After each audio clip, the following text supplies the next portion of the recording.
Зафарбек 8 жылдан бери кийим-кече тиктирип сатат. Пандемиядан улам иш токтогондо эми бизнесим кандай болот деп катуу санаа тарткан экен. Бирок дарыгерлерге коргоочу кийимдер өтө зарыл болуп жатканын көрүп, жөнөкөй кийим эмес, медициналык кийимдерди тигүүгө киришкен. Суроо талап абдан көп болгондуктан алардын компаниясы 100гө жакын жумушчусунун санын 2 айда эле 300гө жеткирип, тескерисинче иши аябай жанданган экен. Биз үчүн бул абдан чоң мындай өзгөрүү болду. Себеби биз 2 эсе 3 эсе өстүк ошол процесстечи.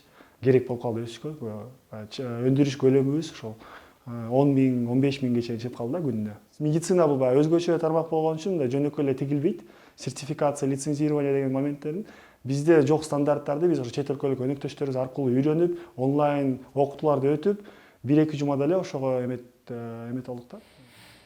Ишкер буга чейин кызматташпаган Индия сыяктуу бир топ өлкөлөр өтө ири көлөмдө буйрутма берүүгө даяр экенин билдирип жатканын айтууда.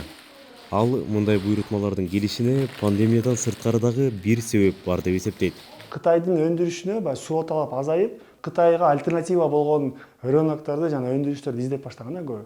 Бизге мисалы үчүн азыркы учурда 5 миллион көлөмүндөгү баягы сүйлөшүүлөр жүрүп атат. Индия, Кувейт, Болгария, кээки Европа өлкөлөрүнөн талаптар бар, кардарлар менен сүйлөшүүлөр бар. 1-2 жанагындай контракттарга уже жакындап калдык.